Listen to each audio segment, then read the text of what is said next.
Всіх вітаю! Сьогодні в нас ще один літій залізофосфатний акумулятор, але цей акумулятор із розділу треш-контент. Якби цей акумулятор мені прислав на огляд підписник, я би подумав, що це підробка. Але акумулятор мені відправив представник даної компанії, Databus, тому це не може бути підробка.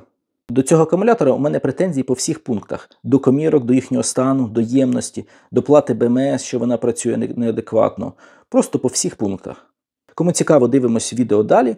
Я буду тестувати акумулятор на ємність, кожну комірку протестую на ємність і роздивимось їхні QR-коди, коли вони виготовлені і що з цими комірками не так. І в кінці відео розповім про переписку із виробником даного акумулятора, що вони думають по даному акумулятору, по його технічному стану. Буде цікаво. Приємного перегляду. Літій залізофосфатний акумулятор на 12 вольт 100 ампер годин. Я вже на каналі тестував 4 інвертори цього виробника, протестуємо ще акумулятор. Це акумулятор на 100 Ах і, здається, є ще на 300 Ах, так само 12,8 вольт. Енергоємність заявлена 1280 Вт-годин, напруга заряду 14,4 вольт плюс-мінус 0,2 вольта, максимальний струм заряду 50 А і максимальний розрядний 120 А, а номінальний 100 А, здається. Як і більшість літій залізофосфатних акумуляторів, температура заряду від 0 до 45 градусів по Цельсію, а розряду від мінус 20 до 65 градусів. На корпусі вказано, що встановлена Smart BMS, але, наскільки знаю, тут звичайна BMS, а не Smart. Типу, що підключитися по Bluetooth і налаштувати параметри тут не вийде. Болти для підключення клем М8, 2 болти в комплекті були. Інструкції в паперовому вигляді не було в комплекті з акумулятором. Я завантажив з офіційного сайта, переклав на українську мову і зараз прикріплю до відео. В інструкції, в принципі, нічого особливого не показано. Загалом ті самі параметри, що і на акумуляторі.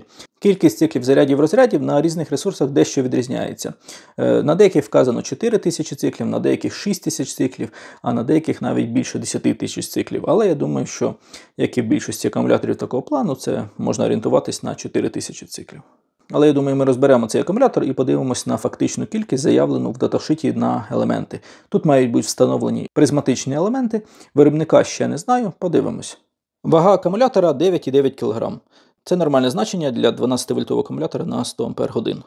4 комірки приблизно по 2 кг, корпус БМС, от і виходить близько 10 кг загальна вага.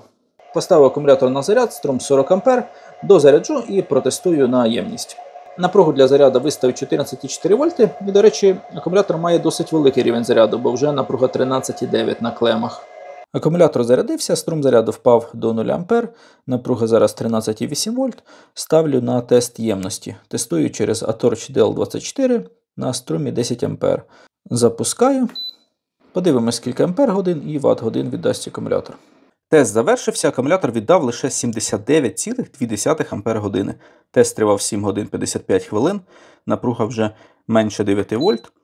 Дивимося, яка саме 10,7 вольт. Ну, скоріш, було відключення по БМС, а зараз БМС-ка, напевно, включила вже. Лише 79 Ампер-годин. Дуже дивно. Ставлю акумулятор на заряд і протестую ще через інвертор. Подивимося, чи буде різниця. Зарядив акумулятор, підключив інвертор, протестувати через ваттметр. Даю навантаження 500 Вт. І ваттметр буде рахувати кількість кіловат-годин. Подивимось, скільки нарахує. Розряд триває вже 1,5 години, акумулятор віддав 900 Вт-годин, струм з акумулятора 53 ампери, і напруга вже починає знижуватись, 12 вольт на акумуляторі. Тому явно 1200 Вт-годин, які він мав би віддати, номінал його 1280 Вт-годин. Ось сказано 1280 Вт-годин, з урахуванням перетворення через інвертор мав би віддати близько 1200 Вт-годин. Тому явно немає номінальної ємності. Тест триває вже 1 годину 38 хвилин, напруга на акумуляторі стрімко знижується, 10,4 вольти, 950 Вт-годин акумулятор віддав, 10,2 вольта зараз або інвертор відключиться, або БМС, можливо, перше відключить. На жаль, бачимо, навіть 1000 Вт-годин акумулятор не віддав по виходу інвертора. 10 вольт. Інвертор, скоріш за все, зараз відключиться. Так. Ні, БМС відключила. І бачимо 2 вольти на виході. Ну, такі результати. 1280 Вт-годин заявлено на акумуляторі. З урахуванням перетворення через інвертор на 220 вольт мало би бути 1200 Вт-годин. Ну, там, самий мінімум 1150 Вт-годин. А ми отримали лише 950 Вт-годин. Тому номінальної ємності, на жаль, немає в акумуляторі. Розібрав акумулятор, дістав комірки, вони бувші в використанні. Це не нові комірки, надуті. Ємність вказана, щось там 86 Ампер на годин, не знаю, хто їх тестував коли. Роздивимося їх більш детально. Зараз хочу протестувати на ємність. Ось так швиденько покажу, наскільки вони надуті. Потім роздивимось детальніше. По такій програмі буду тестувати. Струм заряду 40 А до 3,65 вольт заряджаю, 1 А струм відключення і потім розряд струмом 40 А до 2,5 вольт. Запустив тестування першої комірки. Подивіться, які вони роздуті, які щілини між комірками. По 4 мм, по 5 мм, напевно, там такі просто щіляки, можна сказати. Треш. Тут матрикс-коди, вони, до речі, читаються. Це елементи Great Power, ємність не знаю. Але щось там 2021 рік виробництва. Скоріше за все, це елементи на 100 Ах, судячи із ваги.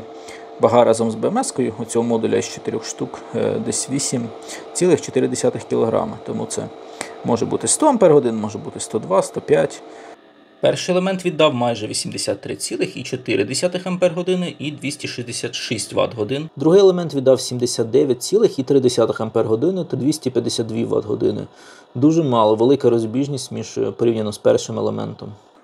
Третя віддала на розряд 83,2 Ах, 265 Вт-годин.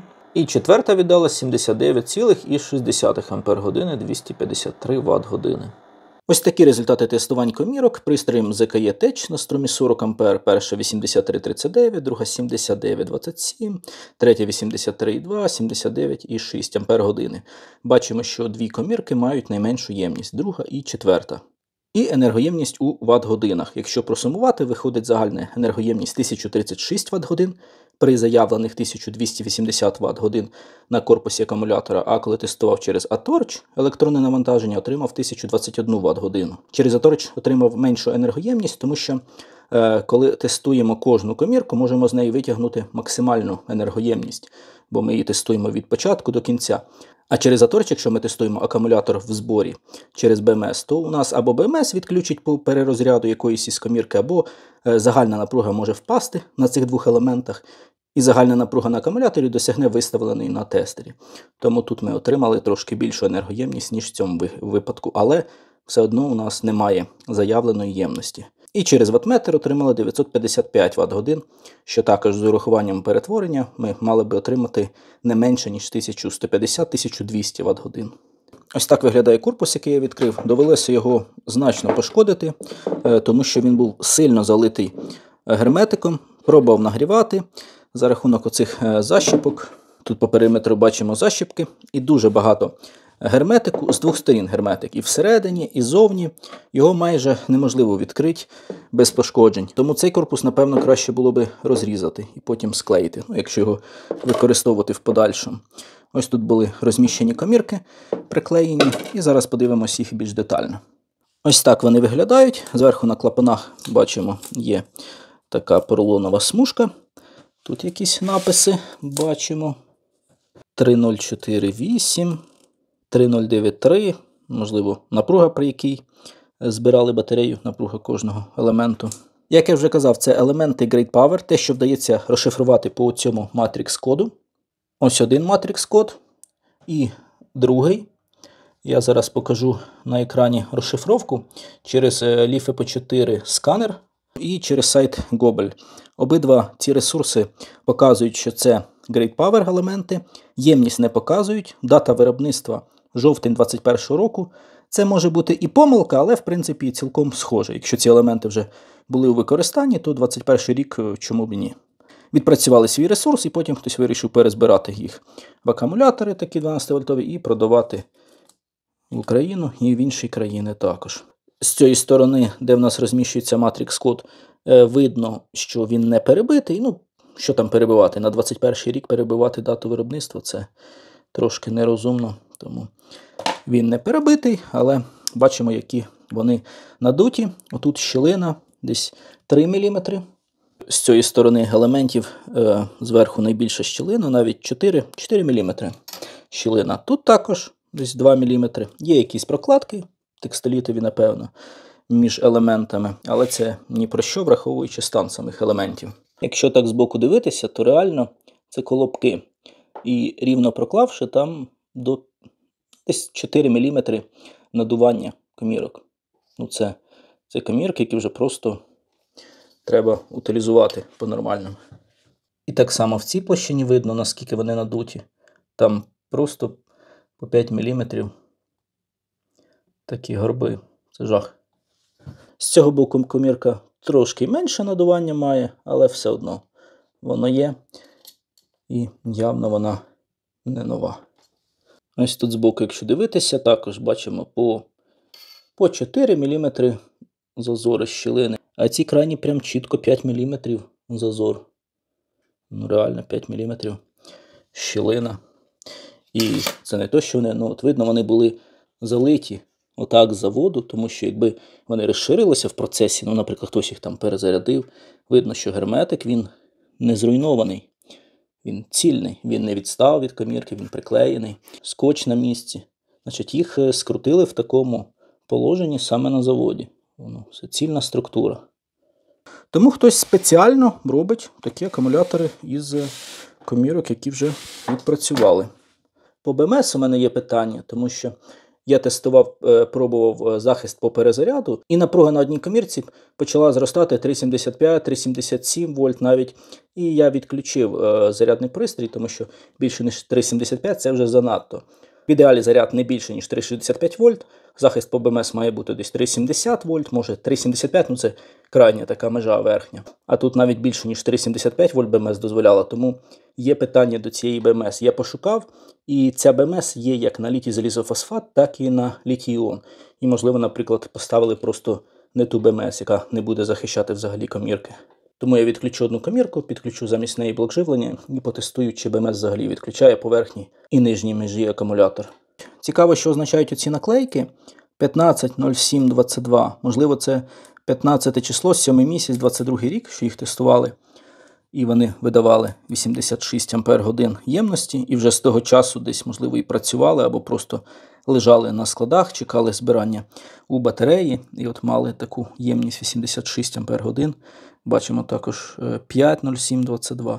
Ну, невідомо точно, чи це дата тестування, але цілком може бути. Ось такий треш Дотобус намагається продавати під виглядом нових акумуляторів.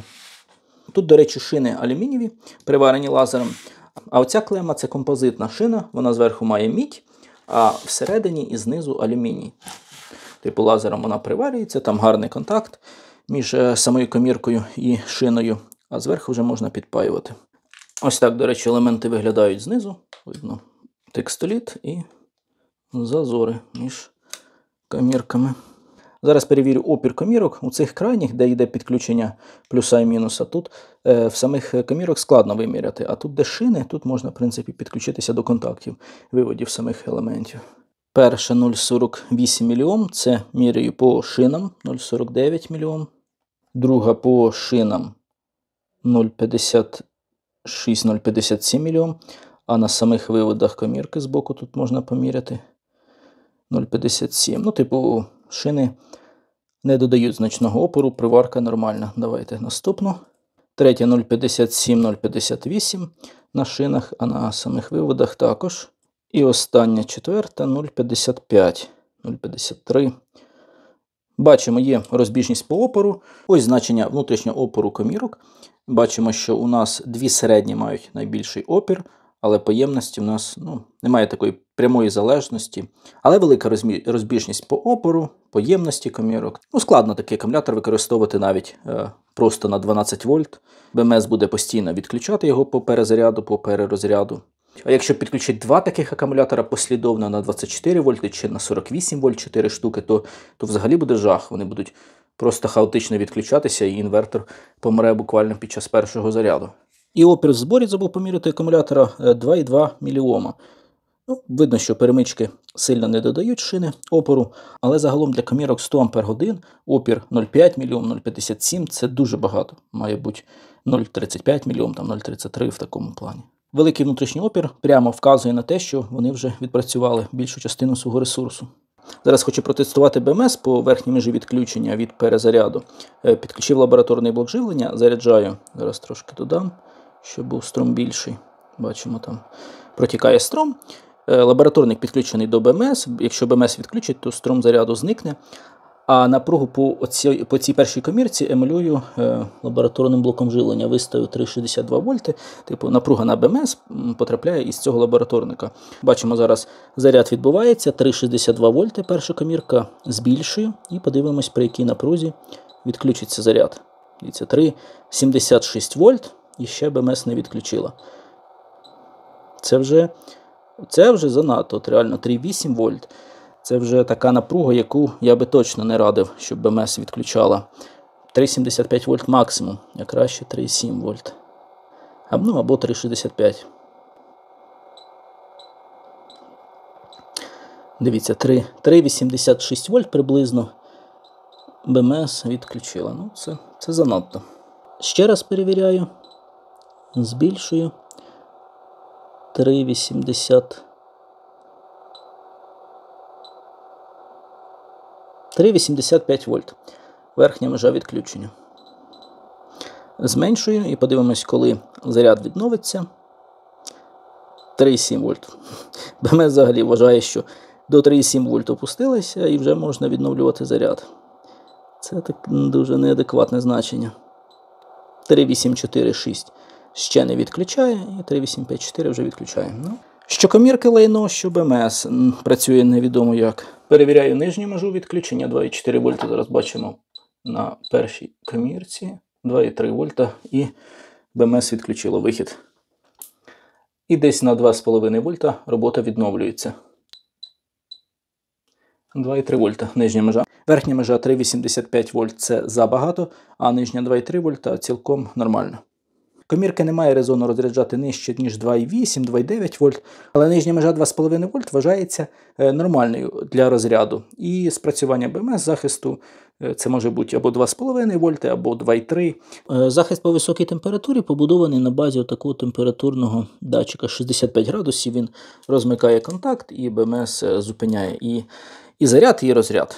По мінусовій температурі захисту скоріш немає, або на самій БМС може бути температурний датчик, який буде зупиняти заряд при мінусовій температурі, але, скоріш за все, заряд буде продовжуватися навіть при мінусовій температурі. Намагаюся зрозуміти, коли відбувається балансування. Бачимо 3,6 вольт уже на елементі міряю струмовими кліщами. Струм, його немає. Заряджаю, от 3,64 вольти вже, 3,65. А балансування просто немає. Причому розбіжність по напругам достатня. От на другій комірці 3,43 вольти, на третій 3,43 і на четвертій 3,47.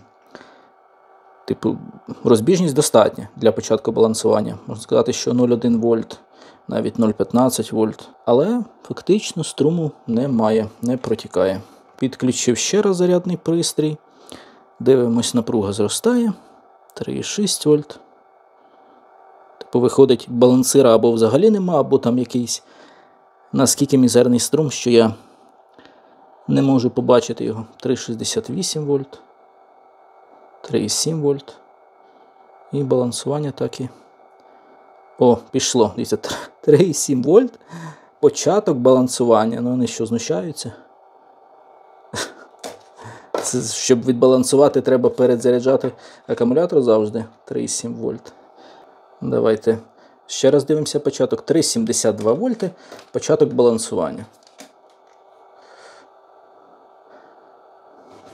І зупинилось на також на 3,72 вольти, початок балансування. І опускається нижче, балансування зупиняється. Ну це жах.